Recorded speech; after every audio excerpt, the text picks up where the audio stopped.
Welcome everybody to week 31 of the Native Strong Town Hall with Dr. Lyle Ignace of the Gerald L. Ignace Indian Health Center. We've been plugging along here for 31 weeks now on the COVID-19 pandemic situation, the impact on the Native community in Wisconsin, the Bemidji area. Thank you all for continuing to join in or tune in week in and week out. With updates on vaccines and numbers and how it's affecting the daily lives of our community. We've been going through this now, and before we get into it, I just want to say also thank you to our community, to our staff here at the Gerald L. Ignace Indian Health Center. Yesterday we had a pretty successful, I think, our community harvest feast, which normally of course we do in person, but due to COVID had to shift, and it was a drive-through format yesterday and went really well, even though the weather wasn't cooperating. But just a big shout out to our staff, our community, and TMJ4 also for including us into a little special. So thank you. If you're here again, and we welcome questions, ask in Zoom if you're in Zoom via the chat bubble, or just throw a comment in on Facebook. And with that, I'm going to pass it along to our friend Mark Denning, our moderator, who's been here from week one on. So thank you again, Mark, for joining us, and thank you all as well for joining us again. Thank you. Bueno, bonjour, Endoe Maganaduk, Nadawe Benezi, Indigenous Cause, Name Dodem, Anishinaabe Indao, Neopid Indonjaba.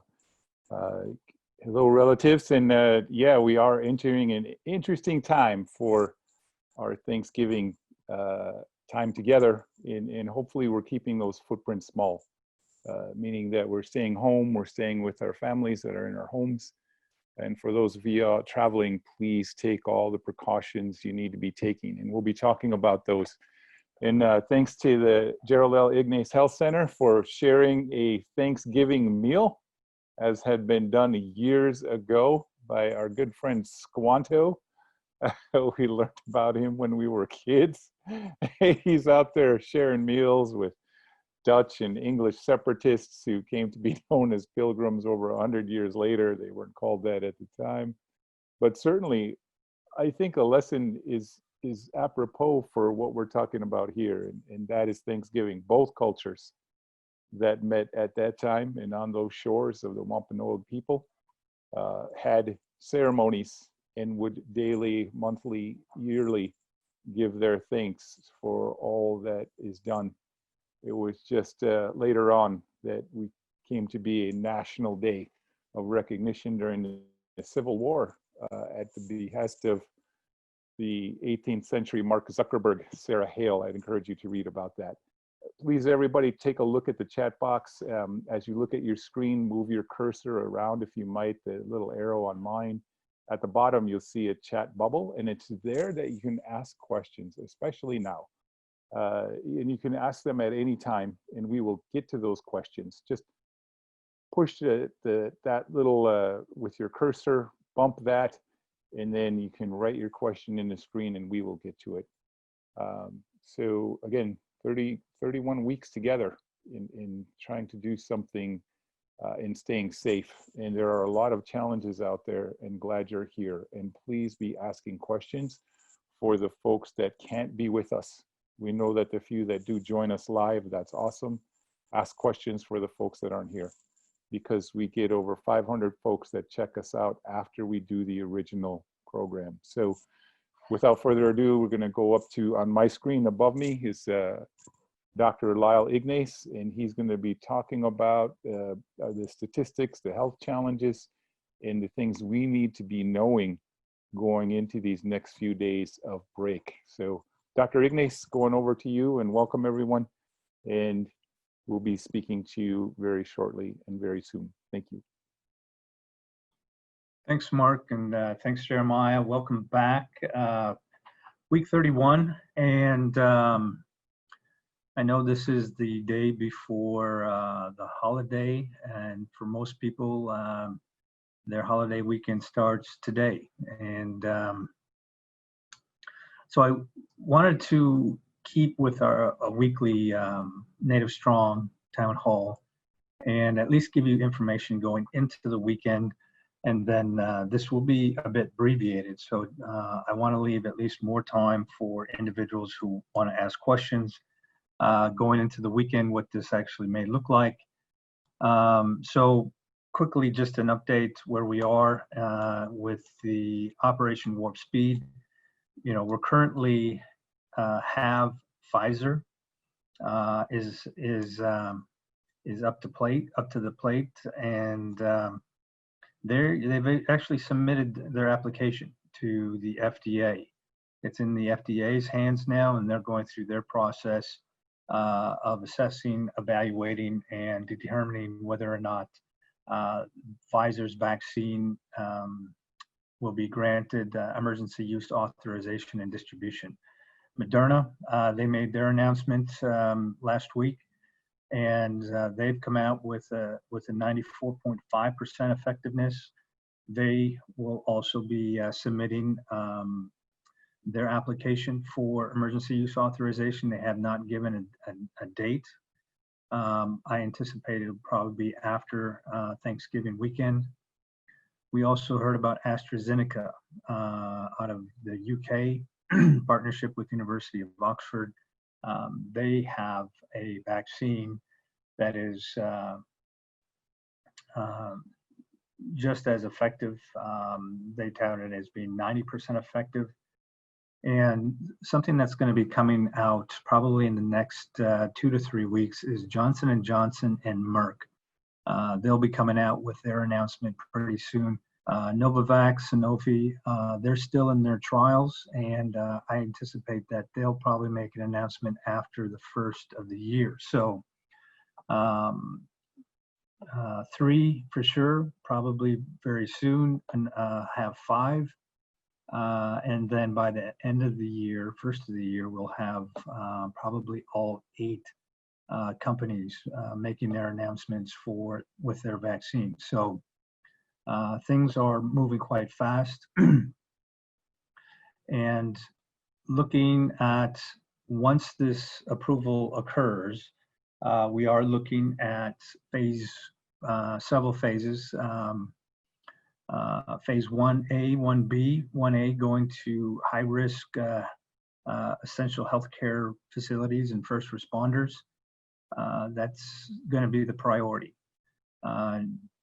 In order to take care of communities and states and regions, there needs to be a healthy workforce, and that includes facilities, major hospitals, as well as clinics. So there's going to be a huge push once that approval occurs to get vaccine to all of these institutions. And so that's going to be coming up pretty soon. I'll give you a date here soon.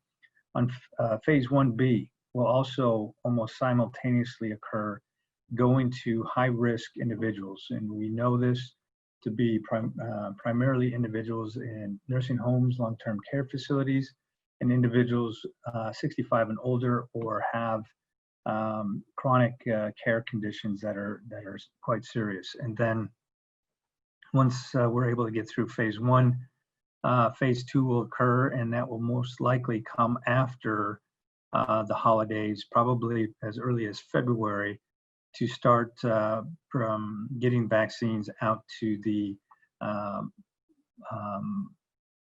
more general population as a whole.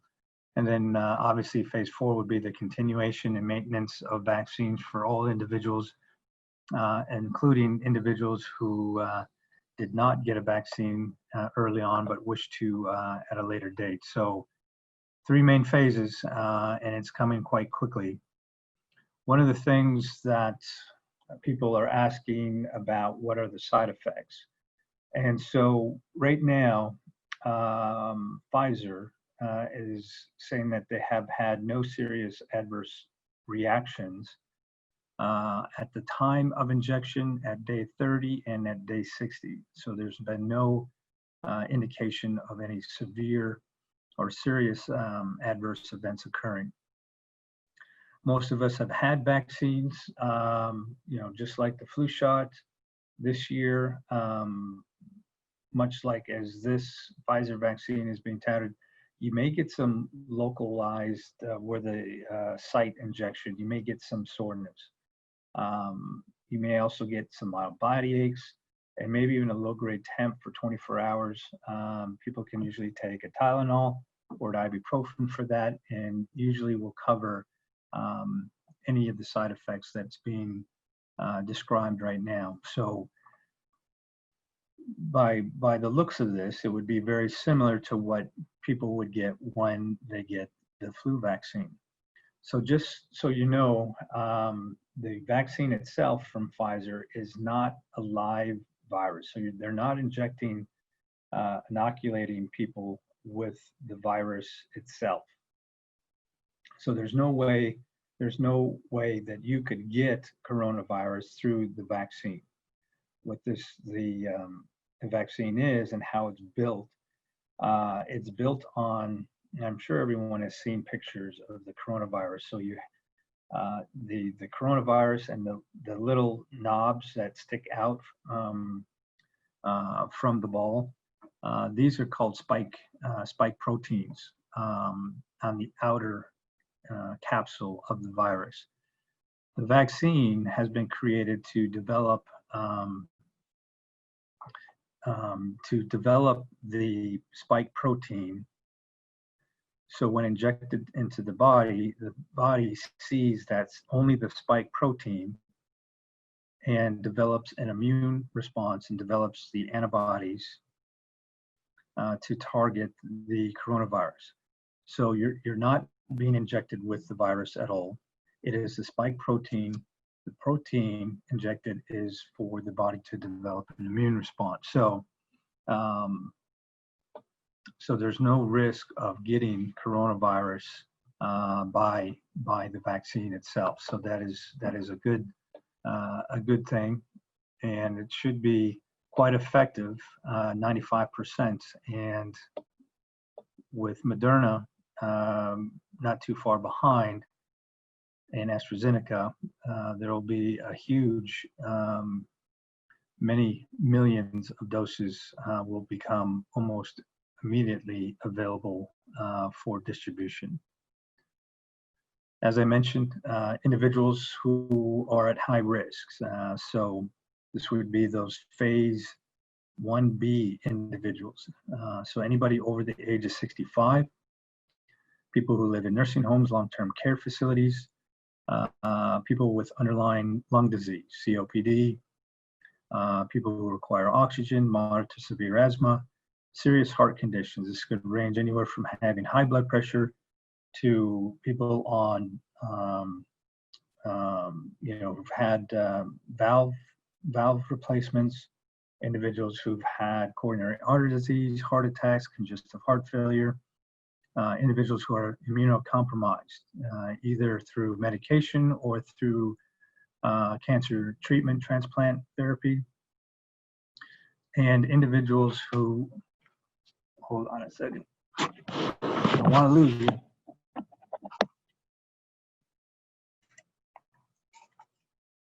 I'm gonna plug in before I, all right, back on. Individuals who are have BMIs greater than 40, and certain underlying medical conditions such as diabetes, chronic renal failure, liver failure, any organ complications. So these are this can amass to a pretty good portion of the United States, almost up to 40% of the United States either fall into one of these categories of risk. So now, something that's come up in the last couple days. Now, the CDC has not formally come out with this, but there's data that is starting to come out that will change how we view quarantine, or quarantine with testing. So obviously right now, if you have signs or symptoms of coronavirus, you get tested, it comes back positive, everyone has to go through the illness and the recovery phase, and it usually takes anywhere from 10 to 14 days. What they're finding out now with more data is the individuals may not necessarily have to wait the full 2 weeks. So this applies to individuals who've been exposed, a high-risk exposure. And the current thinking right now, and this is really to help reduce the large volumes of people that are missing work, or the general sense of who has to be quarantined and not. So this will change the dynamics. And I think once the CDC reviews and formulates their recommendations, they'll probably be looking at something like this profile. So if an individual is exposed to a known person with coronavirus, the general sense is they should get tested immediately that day.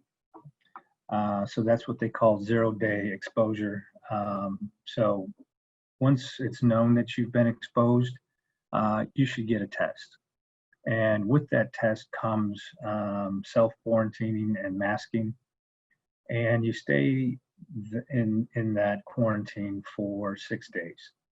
On the 7th day, it is thought that if you get tested, and if it comes back negative, the thinking is that your quarantine can actually end and you can get back to our new normal of either work life or our public, activities.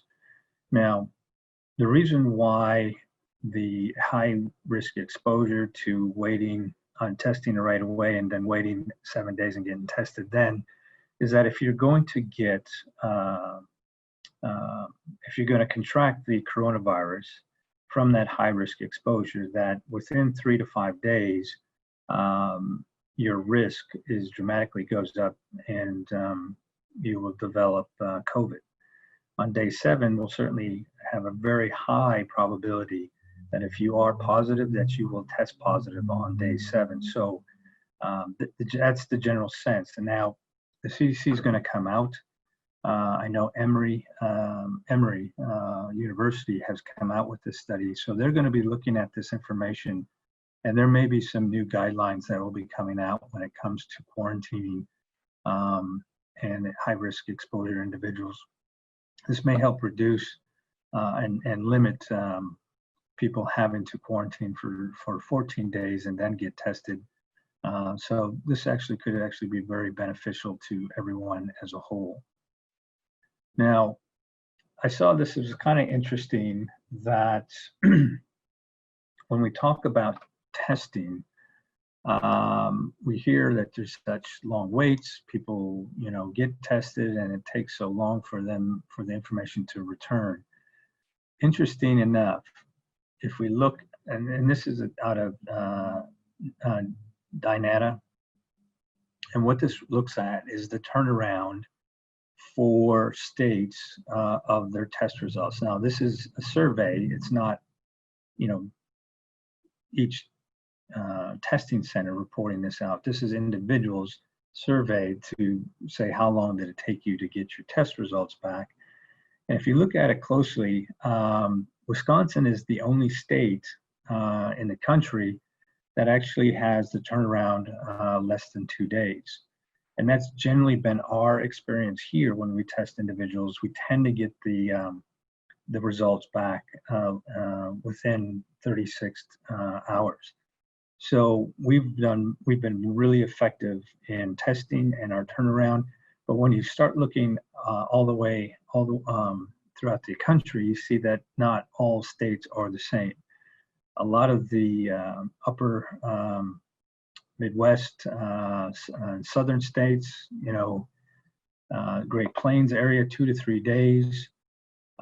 Then we have other areas that are taking 3 to 4 days, like the Southwest, Texas, California.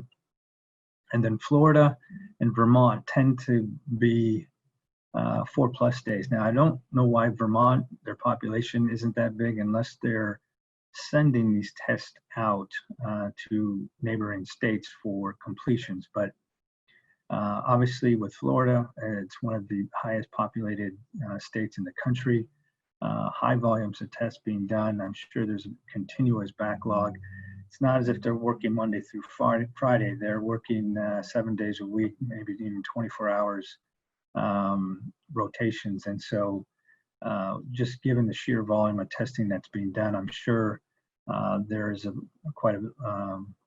we have that four-day delay in response. But, you know, rest assured, if you do get tested here in Wisconsin, that your turnaround will be within 48 hours. And that's pretty good.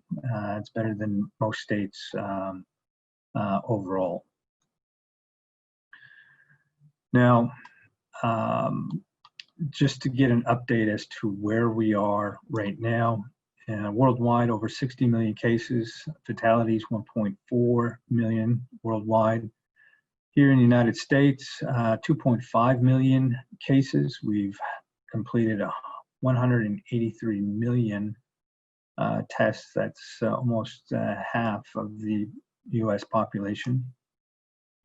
In terms of fatalities, 259,000 here in Wisconsin, 331,837 confirmed cases, 254,000 have recovered, and the number of fatalities is 2,793.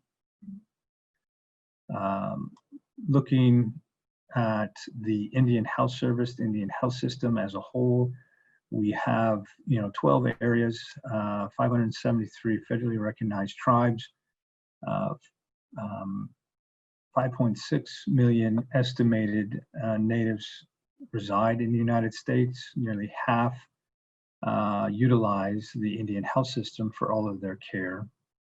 So let me get into some numbers, what the Indian Health Service is providing.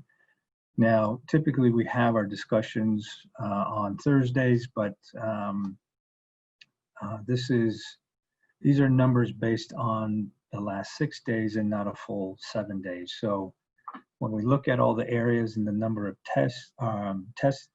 cumulative tests being done and accumulated positive cases per area, when I break it out on a weekly basis, and I've been reporting out every 7 days what the total number of cases have been. Now, from last week to today, it's only reported out for 6 days. So when we see the bottom number, 7,662 cases, you say, well, that's lower than the week prior, but on a 6-day average, that's almost 1,300 cases per day. If we waited one more day to give this normal report, we could be looking at over 9,000 cases. So I suspect that with the law of averages here, that if I was to include tomorrow, that we more than likely will be over 9,000 cases. And so you can see 2, 4, 6, 7 weeks in a row, we've had increasing case numbers throughout the entire Indian Health System. And there doesn't seem to be any letting up. Navajo, Oklahoma City, Portland, Tucson, and Billings are rounding out, and this is only 6 days, not the full 7 days. So given one more day, I'm sure most of these areas will also be adding additional cases. So this is very concerning, given we're only looking at 6 days, and the numbers are going to be more than the week prior. So looking at the far right-hand side, 7-day average positivity, you can just see the Indian Health System as a whole, 12.8%. And as you go up and down each of the areas, you see the majority of areas are above that average. So it's pretty consistent of activity across all areas within the Indian Health System. Because we've only had 6 days, I didn't want to complete this chart, but I wanted to highlight something else that I was just trying to look at and trying to give a different type of impression of numbers here. So looking at Bemidji, Great Plains, and Billings, when we add up all of the cases in those areas, it equals to 20,263. You see that as I below this table, I have this one-line talking point here set up. But when we start adding all of the private and public sector numbers, we see that there's an additional 8,000 cases outside of the Indian health system, coming up with 28,265 overall cases, are essentially 40% more than what the Indian Health Service is reporting out. Now, a couple tables ago, I had mentioned that up to a couple days ago, the overall number of cases was 98,494. That's the total number of confirmed cases within IHS. But if we extend that out to include the public and private sector, we would need to multiply the total number by 1.4%. That would account for the 40% outside of IHS. That would equate to 136,907 cases, or almost 38.5 thousand more cases that have not been accounted for. Now, this is just positive cases. We're not talking about asymptomatic or mild cases that have not been, or people who have not tested out. So you can imagine that the numbers are even higher. But now this is just a quick estimation. This isn't absolute numbers, but we know that individuals live off the reservation, so they utilize whatever health system is available for testing. So, but right now, roughly estimate about an additional 40% of cases are diagnosed outside of the Indian health system. So now CDC doesn't have these kind of numbers. I'm more kind of extrapolating. But I've done most of the work of looking at IHS, looking at the state public health websites, and finding these numbers as the months have gone by. Now, as a result, 40% more cases is pretty significant, because when we start totaling everything up, we get a much better sense of how many and how active these cases are throughout the entire United States. Now, looking at the region itself, here in Wisconsin, as I mentioned, 369,000 cases. Michigan and Indiana are starting to creep up and catch up to Wisconsin. Minnesota is a distant kind of fifth state here amongst the 5. But Illinois, 685,000 cases. I don't see anybody catching up unless something catastrophic happens into these other states. But it certainly goes along with Illinois having a much higher population than the other states. They would have more cases. So, but Wisconsin is right behind Illinois in terms of cases overall. Now, I had mentioned that the incidence rates, or the case rates, really have fallen into the Fox Valley.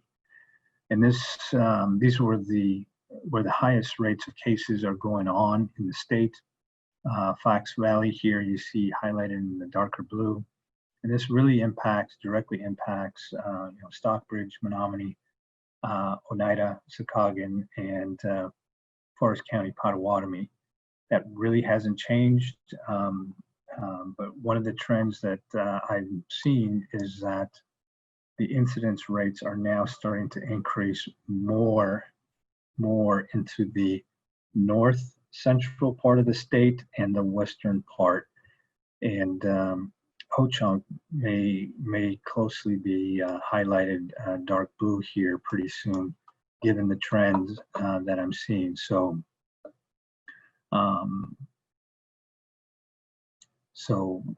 yes.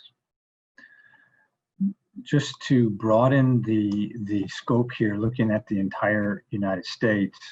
Now, the states that are highlighted dark blue are the states with the highest incidence rates, or the cases per 100,000. So you see that a couple weeks ago, it was mainly Minnesota, Wisconsin, Illinois, Indiana, and Michigan. Now, it's changed over the last several weeks. It is now you kind of get a sense that it's moving westward. And now we're looking at the Great Plains area, north, south Dakota, Iowa, Nebraska, Wyoming, Montana, soon to probably include Idaho, and just keep moving westward. And that's really how this looks. Now, if you look at this map, you can see where highlighted in dark blue is more likely where the vast majority of our native population reside. We have New Mexico, Oklahoma, as well as Arizona. So there aren't very many states with its accumulated native population that would that this would change much for. We know there are a lot of natives in the northern plains and in the upper Midwest area, as well as New Mexico and Arizona. So there's a lot of hovering of high case rates going on right now with respect to these tribes in these states. So I'll be looking at this more closely with time, and so pretty dramatic changes for me from 2 weeks ago. Now, I wanted to highlight more of what's going on the right-hand side of this slide. You start seeing the dynamic shifts going on. Just as I mentioned in the previous slide, we now see that California is number 1, Illinois is number 2, Texas, Ohio. Ohio is going up, Florida is going up. Michigan, now this is the number of cases over the last 7 days. Florida is now is there. Michigan has now leapfrogged, as well as Minnesota, Indiana. They have all leapfrogged over Wisconsin. So as I was mentioning a couple weeks ago, Wisconsin was like number 3 in the country and was leading all of these states in the Bemidji area. My sense at that time was that Wisconsin was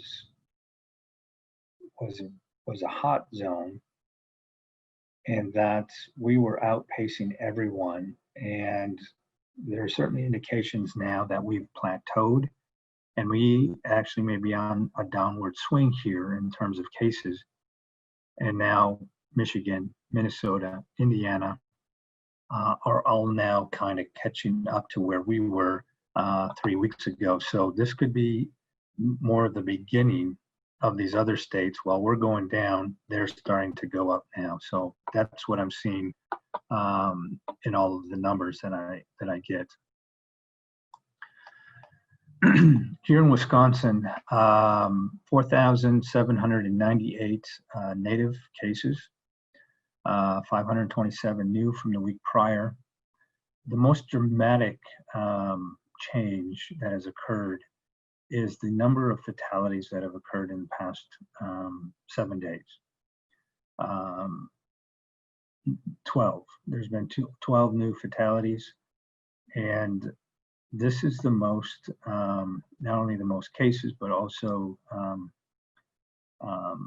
pretty dramatic change for us. We know that over the past month, the number of native cases have really accelerated. and far outpacing Michigan and Minnesota. But now we're starting to see the outcomes of all of these positive, and unfortunately, and with great sadness, that there's been 12 new fatalities just in the state of Wisconsin. And that's a huge change. That's never happened here. And as I mentioned last week, several of my relatives have become positive. And in this past week, 2 of my relatives have actually passed away. So this is certainly a disease that has no boundaries, and it impacts anyone and anywhere. So this has happened to my extended family up north. Looking at the demographics in just Wisconsin. So as of today, we start seeing some changes that have occurred. And as I mentioned, this would be another way of looking at trending and how the numbers are starting to look. Now, if you go back from September 9th all the way to last week, the 18th, you just see this progression of cases per age group. And the November 18th date, that was more than likely, that's where it reached its peak. Now, November 25th, now we see cases that are less, and it goes across the board in every age group. So this is pretty remarkable, given just a week ago was our high watermark, and 7 days later, we're seeing decreases in every age group, which is really, this is what we want to see.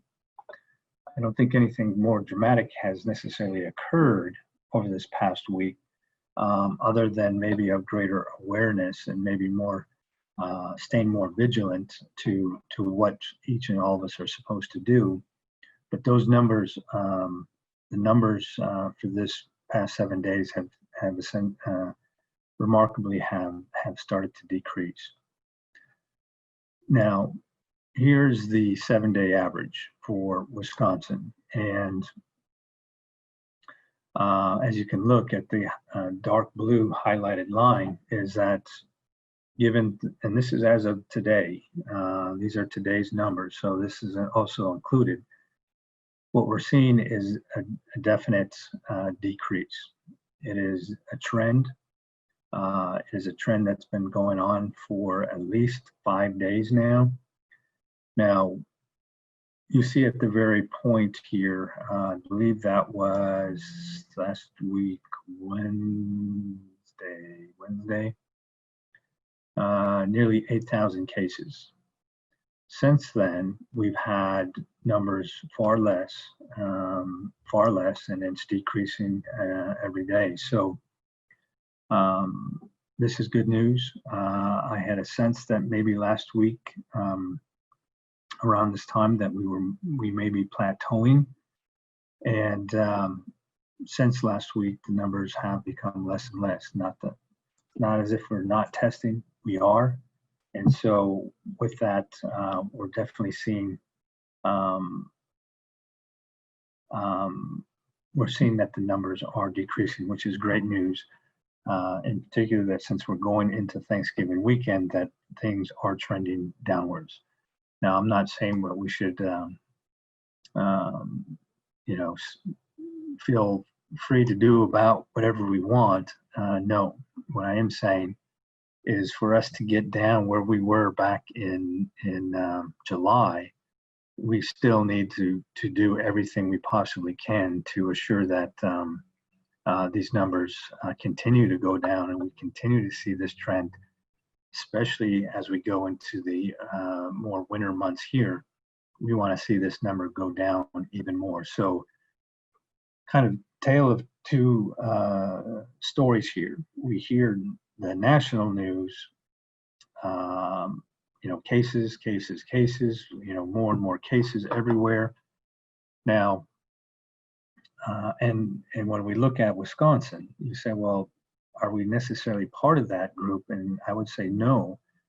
We were probably ahead of everyone else about a month ago as a hotspot, and we've gone through those high numbers. We went through our spike, and now we're starting to see a downward trend. So other states may follow suit, and so we were just ahead of everyone else by a month.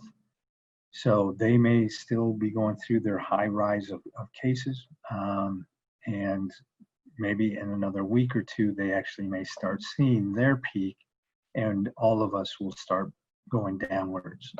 So, but for Wisconsin, this is good news. Overall, as a whole, we see that the trend is going downwards, and the next couple of weeks will definitely tell if we can start getting towards that those July numbers, which would be great, especially going into Christmas, and even better with the vaccine coming. So this is Milwaukee County, and this is really looking at 14 days and all of the activity that's occurring throughout Milwaukee. 7,500 cases, the number of people that have been hospitalized, 225, 86 fatalities in Milwaukee County alone. When you look at the center map, we see a very diffuse distribution of where all of these hospitalizations from individuals are coming from. There's no one particular area more so than the other, pretty evenly distributed throughout the entire city. So no surprises here. When we start looking at that middle row of boxes, we start seeing the number of cases and the age group distribution. We know that younger populations have a higher case rate than all other age groups. Milwaukee County is no different than everywhere else. When we start looking at hospitalizations, very few hospitalizations are occurring 40 and younger. But once you start getting into the 50s and 60-year-old age groups, then the numbers start going up. Very similar to the number of fatalities we're seeing as well. So no reported fatalities of 20 years of age or younger. And it really does not start impacting age groups until we start getting into the 60s and then 70s, 80s, accelerating quite a lot. So young people, higher frequency of getting COVID, but low hospitalization and no fatalities. Older population, 60, 70, 80 tend to be the ones fewer cases of coronavirus, but they are more prone to being hospitalized and make up the majority of fatalities. So tale of two tales here, and seeing younger versus older generations here and how this is impacting them quite differently. Now, I did this fairly quick. I think it's accurate. And if we just look at the lower half of these tables, we see November 25th. If you look at just the highlighted area, we see the number of cases and then the number of hospitalization, the rates of hospitalization, ICU, and fatality. This is the first time in basically, gosh, I don't know how many weeks we're dealing with, like 40 weeks now of COVID. This is actually the first date in time where the fatality rate has not decreased, it's actually increased. This is the first week since coronavirus that we've seen that the accumulated fatality rate has increased in the state of Wisconsin. On November 18th, it was 0.84%. And then as of today, it is now 0.86%. And if we look, this is the first time. So if we look at what's been going on, what is the activity of all of the cases in the past 7 days, we see in the right lower quadrant here, the number of cases by age group, the hospitalizations that are occurring, the ICU admissions, and the fatalities that are occurring. Not a whole lot of activity, even when we get up to 40-year-olds, not a lot of activity, and certainly very small numbers of admissions and fatalities. But once we start hitting 50, the dynamics start changing.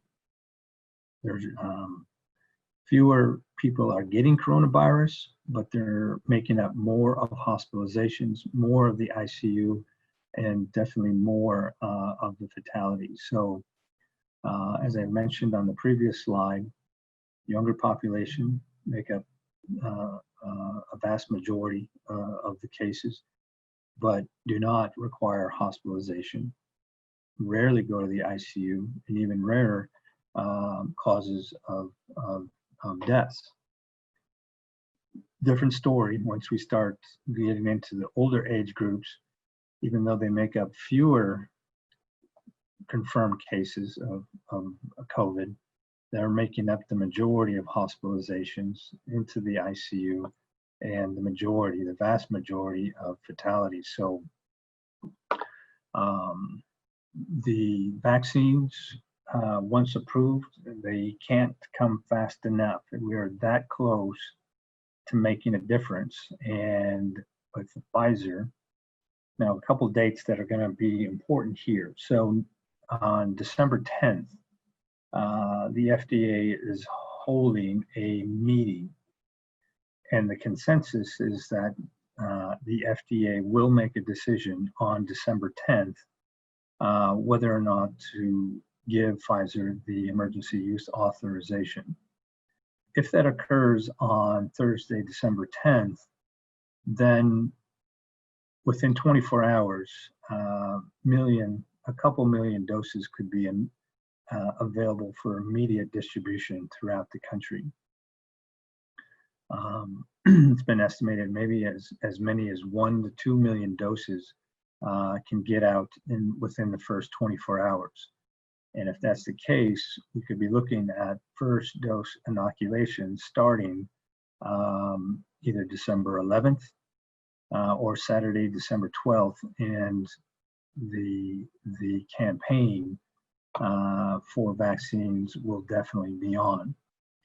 So just think 95% effectiveness, even if we look at AstraZeneca, and we'll just say 90% across the board, whoever gets the vaccine is going to be protected. Well, if you start looking at this table, you can see the impact, the immediate impact of, let's just say 60 and older. We almost have maybe 9,000 cases, 60, 70, 80-year-old, that age groups. Just think of the impact if these individuals were to get the vaccine, 90% effective in preventing COVID. Those numbers would dramatically go down. As a result, we would see a lot less hospitalizations, a lot less ICU, and the number of fatalities would dramatically go down.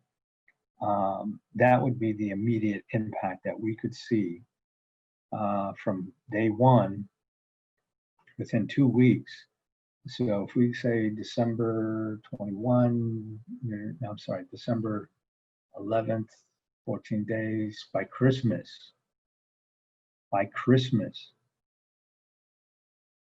we'll revisit these numbers. We'll revisit the cases in 65 and older. We'll look at the hospitalization and the fatalities. On Christmas, we should start seeing the direct impact of what this what this vaccine can do for the health of the population. So we are really close to making a dramatic difference in COVID. So reminder, cough, headaches, runny nose, muscle aches, fever, all symptoms sore throat, loss of smell or taste, short of breath, GI symptoms all make up part of the symptoms. So if you do have them, please do get tested. So Jeremiah and Mark, I'm going to turn this back over to you for any further discussion.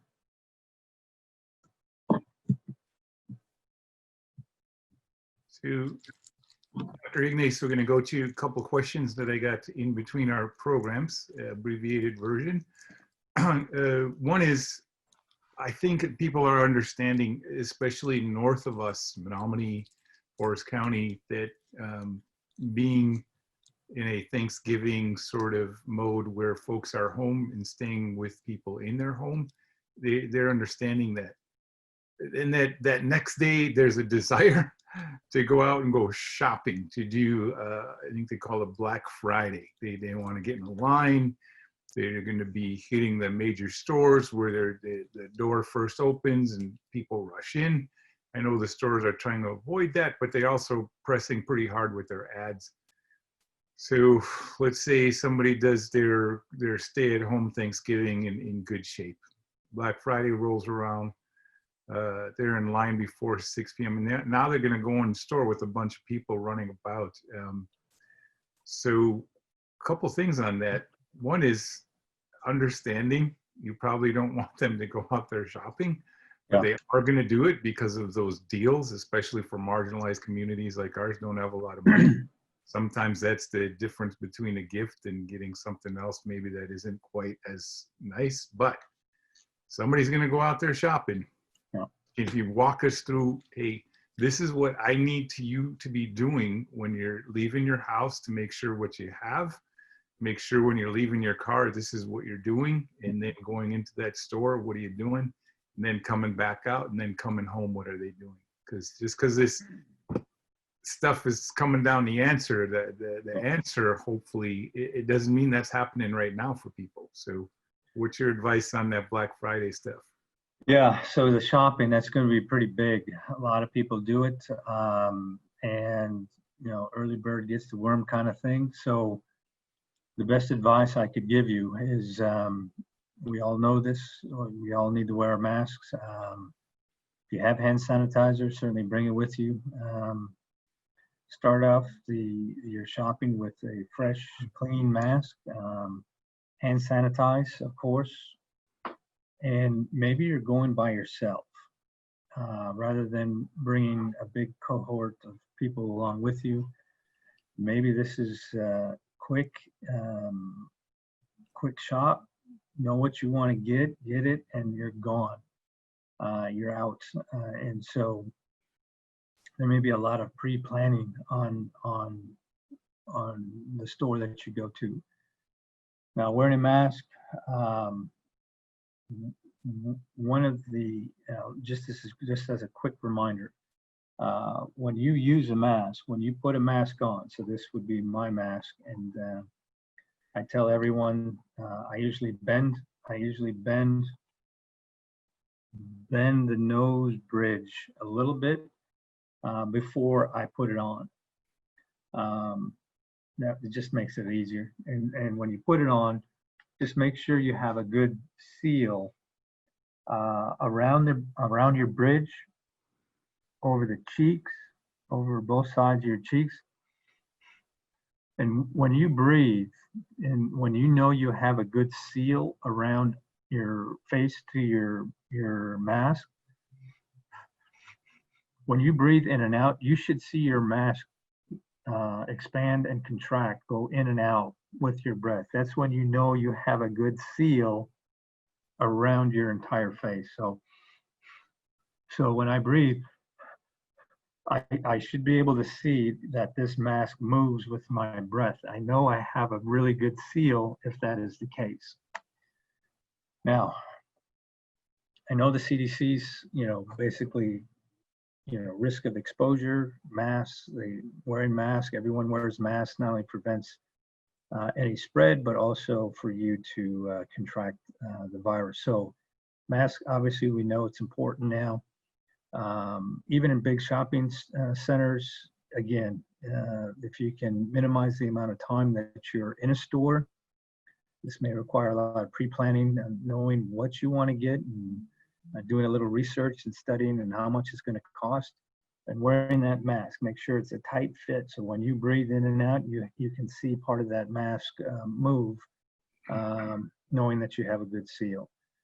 And you may have to go solo rather than getting all your aunties, uncles, and your nieces together to go on a big family. Maybe it's just yourself, minimizing contact as much as possible. What do you want to do? What do you want them doing when they get home? They got their boxes, they got all their stuff, trunks loaded, it's 8 p.m., they're tired, now they're going to be walking in the door. What's your best advice there? Yeah, so yeah, now obviously the CDC's come out and has a more definitive position on how the virus is transmitted through air, but there is still the contact. It's not zero, and it's certainly, it's not, maybe 10% of transmission occurs from contact to surfaces, to contact to being on your skin, rubbing your eyes, nose, and mouth. So I'm sure we've all gotten into a habit of having hand sanitizer in the car. Utilize it when you get home. This is what I would suggest before you start engaging in the family as a whole. Clothes that you wore out that day, change, shower, and now you're at home. And that should be good enough to be able to cover and really reduce anyone's risk. So another conversation I had recently was kind of after Wade Fernandez was doing these programs, public education kind of things.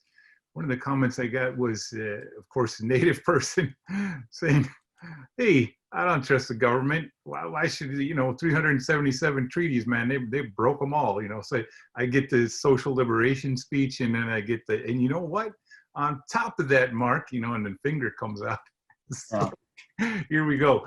The government, when they first came out, said, we don't need to be wearing masks. And now they want us wearing masks. So why should I trust the government when it comes to these vaccines? Because, hey, after all, they were all against having masks. Were they lying to us, or are they just trying to misdirect us? And what makes it different now? So 2 things within that question. Why in the past, for people that bring this issue up, was masks, hey, don't wear them, doesn't matter. And then it became, yeah, it does matter a month or 2 later. So, with the mask, I mean, I can't speculate as to, the reason why even the CDC, NIH came out and said, no mask, you don't need to wear them. Aside from that part, we could certainly talk about vaccines, and everyone's has different positions, points of positions where they're coming from and how they view not just vaccines in general, but also how government has interacted with Indian health. Now, if you were to take all of that off the table and you just look at vaccines as a whole, vaccines have been pretty dramatic in shaping the life expectancy of people across the entire world. Point in case, polio. Polio was pretty devastating. And it was certainly something that you didn't want to get. It rendered not only poor outcomes, but also high fatalities. Same with measles, rubella. And so the creation of vaccines has essentially rendered these infections and the outcomes as a result of these infections almost non-existent. So we know vaccines work. Now, in the past, it's taken years, almost on the average, and sometimes anywhere from 5 to 7 years to create a vaccine for a particular disease. Now, with technology and modern medicine today, that timetable has accelerated. Now, it doesn't make it any less safe.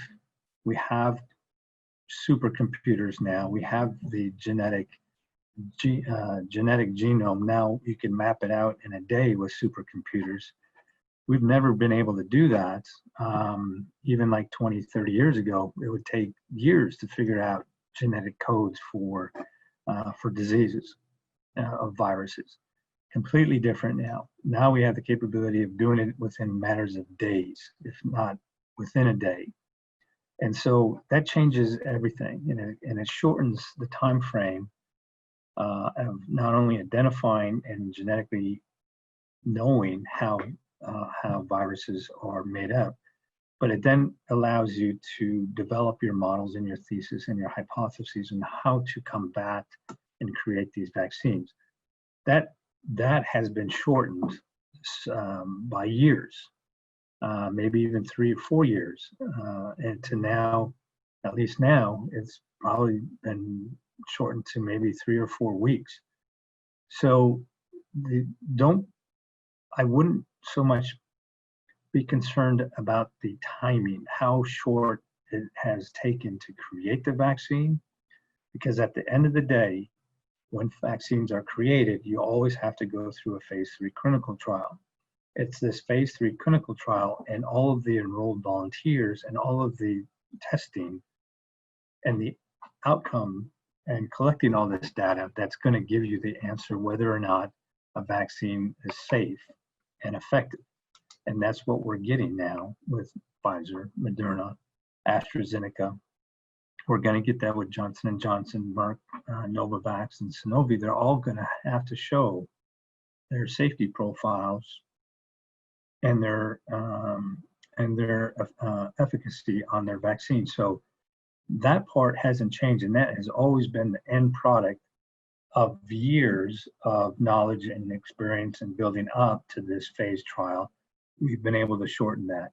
So don't be fooled. I don't get fooled into saying, well, this was created so fast and whether or not it's safe. Are we going to be used as guinea pigs?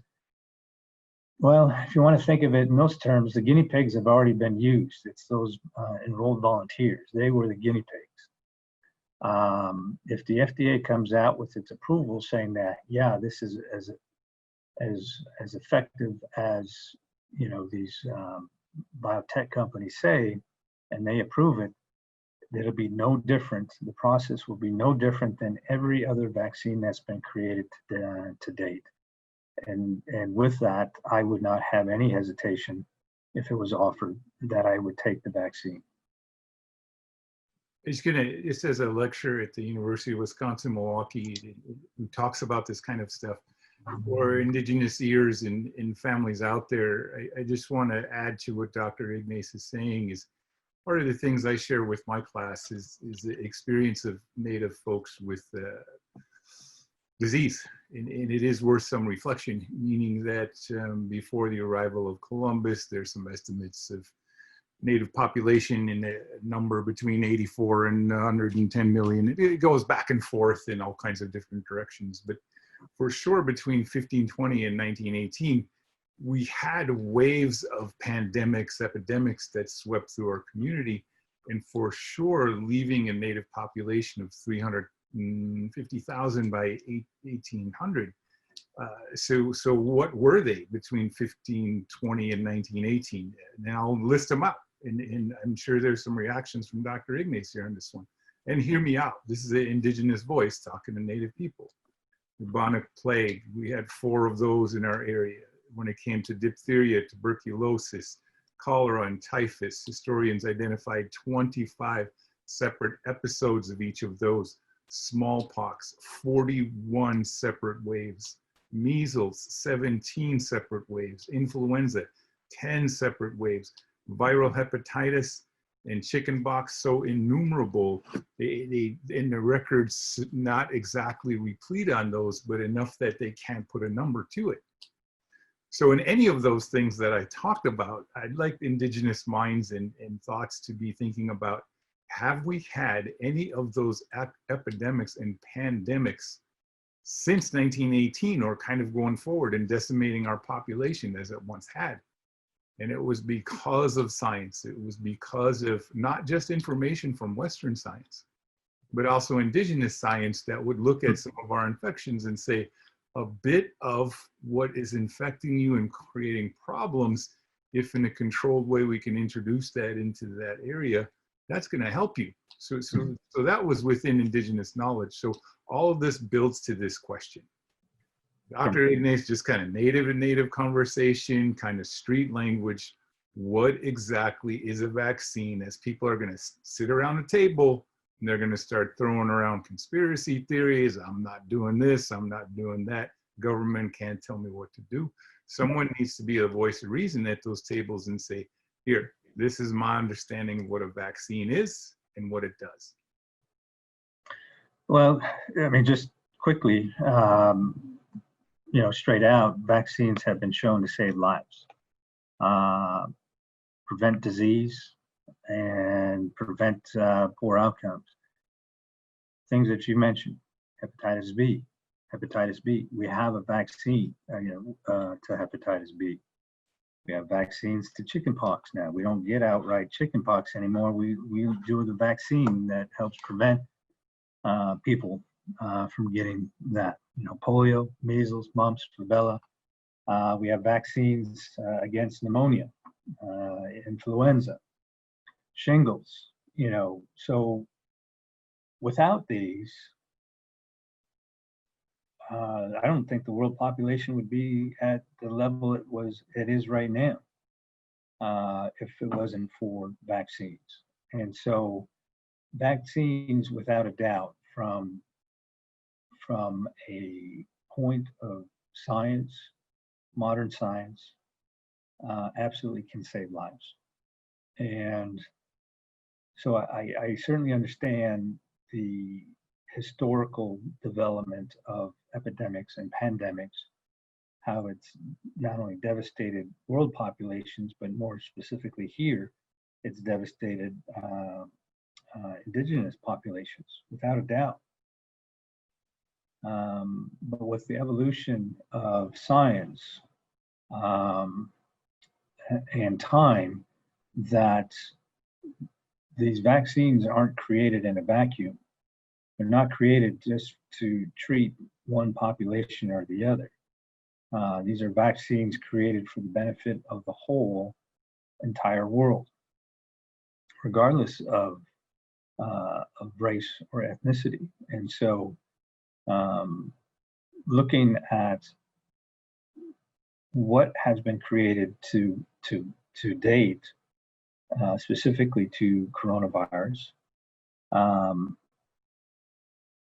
this is a point in time that, as an individual, absolutely you can make that decision for yourself. As an employer, I know I'm not going to be mandating people to get the vaccine. People have, you know, a responsible and a right to decide for themselves what's best for themselves in this regard. The best I could do is only I would recommend getting it, especially if you're someone of 65 and older or who are at risk. You know, I go through these numbers, you know, that may seem kind of monotonous. Every time I go through these numbers, it's really to try to explain and show how these dynamics occur in numbers. Who's the most impacted? I gave the example. Young people, not a whole lot happens to the young people. They have more cases, but nothing really bad happens. Older people, fewer cases, but they make up the vast majority of hospitalization, more outcomes of hospitalization, ICU, and deaths. So again, you know, would I say a 20-year-old should get the vaccine? If I had a 20-year-old and a 65-year-old, and I only had one shot, and I'd say who should get it first, I'd say the 65-year-old, given that they may have multiple health issues and they would benefit the most, and who I would have the greatest impact in perhaps even saving their lives with this vaccine. That's the kind of discussion that should be occurring. I'm not looking at this as some government, you know, native testing, conspiracy going on. I look at this purely objectively, from an objective standpoint, and look at it from a scientific standpoint, and as a provider. And I even look at my own family, and knowing the science behind where we're at, I have no hesitation in getting it for myself or my family when it comes out. So that kind of builds to the next one.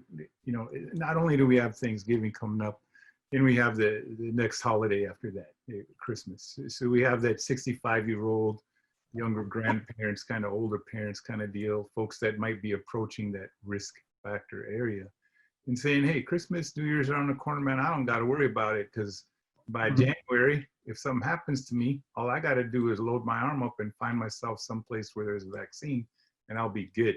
So I'm going to go out to those parties. I'm going to go do, make my plans right now. I'm going to jump on a plane, head out to, wherever natives head out, maybe to go down to, Tama, Iowa, wherever we go to have a good time as native people on planes, all that. So point is, when do you think a vaccine would be available for that average kind of Joe on the street who's 65, walking around on, 6th and Beecher, and he's thinking, hey man, Christmas and New Year's, I can do whatever I want, because by the time it's over, I'll just get myself one of those cool shots. So for the cool shot, I go through that phase 1, 2, 3 approach. We know older age, essential high risk health workers. Put in 65 and older, we're probably looking at close to maybe 35, 40% of the US population. So we're looking at anywhere from maybe 60 million people. 60 million people will need to be vaccinated. Well, 60 million, we know that most of these vaccines that are being created take 2 doses. So if we say 60 million, now we're looking at 120 million doses. And right now, Pfizer can't create that many. They can't create that many in 30 days. They'll have maybe 50 million doses on hand right now. But if we're looking at getting to that 120, it's going to take time. They're trying to produce it right now. So we're probably looking at once Pfizer starts getting theirs out, Moderna starts getting theirs out, AstraZeneca starts getting theirs out. Once we could start hitting regular Sally and Jane and Johnny, we may be looking at maybe April for the general public. I figure it may take that long to get enough doses to cover that first initial group before that phase 2 can start kicking in to the general population. So figure that March, April date's a little bit after New Year's. So it's not like this is going to be on somebody's front door and it's going to take care of them and cover them after they go ahead and do whatever silliness they want to do on that weekend or weekends. It's going to take a while. It's going to take a while to get to the general population, and not because of delays or withholding. It's just going to the vast 330 million people in the United States. I'd say at least 2/3 probably should get it. So we're talking, over 200 million or people.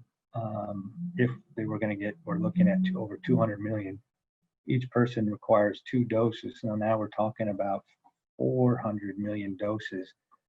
And we're just talking about the United States. We're not talking about the rest of the world, where there's over 7 billion.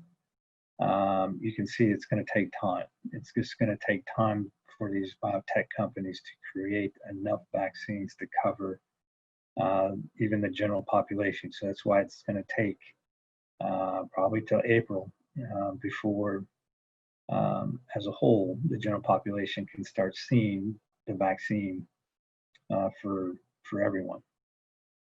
So my last question in the conversations with folks on this one is, let's say someone's already had COVID-19 of recent, like within the last month or so. Mhm. Now they're going to hit the sales floor. They go, hey man, I don't know how to wear a mask. I'm just fine. So that's for everybody else. One, of course, stores have some mandates. Some stores do.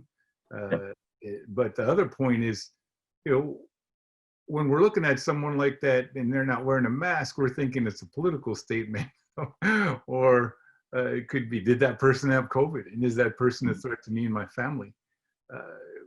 That's what's going through someone's mind. So is that person a threat, spreading the disease? Are they a threat to, is anything said? Do we just let it go? I mean, what are you thinking?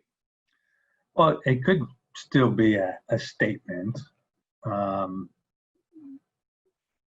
But let's just assume that they had COVID. Let's just assume that someone you see with no mask on has had COVID, has had it, recovered, been there, done that. After their period of contraction recovery, after 14 days, their risk of transmitting goes to 0. Now, could they still get it? Yeah, it's possible. Highly unlikely,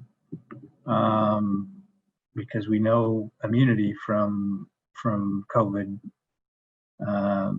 right now at a minimum 6 months. Who knows? It may even be 9 months and 12 months immunity. And so, I would assume, without talking to the person, that they probably had it, and if they're scooting around creation, their risk is 0 transmission and less than 1% chance of getting COVID again. Thanks for that one. This is kind of, we're winding up. We got Jeremiah on the line. He did do, and thanks for allowing us. You've been so supportive of the Unity Fire.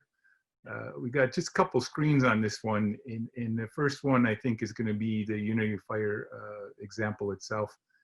As Native people, we get into these conversations of, when it comes to Thanksgiving, I grew up in a family where they quoted speeches from the suppressed speech of Frank B. James, Wampanoag in 1970, right? So kids are wearing black armbands and we're going hungry, right? That was my family. And our family is different, we're all a little different. And then next year, everybody's eating, everything's great. And where are we, right? I don't think there's Native people out there saying we have to wear black armbands and go hungry. Oh, that day is only for a sweat lodge, and you guys are all racist. You shouldn't be doing any getting together or thanking the creator. I don't hear it. I see other people talking like that. But in recognition of both the National Day of Thanksgiving and it is also a National Day of Mourning, as pushed forward by the New England tribes, and understandably so. Pequots, the Narragansett people, the folks of New England areas came together and started this National Day of Mourning. And they're going into their 50th year. So what we're going to do is we're putting a Unity Fire together, and this is a Unity Fire as the others have been. If you're wanting to stay home, please stay home. The reason why we're doing this is to let those folks that are alone, feeling vulnerable, elderly people know that there's something cultural going on, and there's younger people thinking about it. And we have younger people watching a fire. We got a 8-year-old, we got some teenagers out there, and they're taking turns with their close family members. And that fire is burning in support of them, in our traditional customs of spiritual, moral support. That's why we're doing it. So we're not asking people, hey, come out here and be a part of this. We're just saying we're doing it. And like the quote up above says, in order to heal, we must know the wound. And we know what the wound is. It's COVID-19. And we know how it operates. And we know that it operates really well with community spread. And so while we're doing it, we're not going to turn people away. But just know that we're doing it. We're doing it at the Indian Community School with a series of things as you're seeing on your screen. For those folks that may or are aware of a thing called Ghost Suppers, some of our families grew up with them, other ones kind of, what is that? Or a memorial feast. We're going to run one of those on Friday. And again, we're encouraging people, if this is something you want to do, these suppers usually happen just after harvest time up until the first few snows. That's when we do memorial feast to remember those who have passed on. That is especially poignant at this time of year for some of our elder folks or folks that have lost people this year. This is a good time. We put a plate out for them. We're thinking about them, telling stories, or inviting that memory to be with us. And then when we're done, we invite that memory to go and move on so we can move forward too. So I don't think there's a real mystery to it. There's plenty of stuff out there and writing about it if people want to do it. And again, if you want to have that memorial feast, now is the time. We're doing it at the community school. If you'd like to know more questions, Gerald L. Ignace Health Center has culture staff that can help people with this kind of thing.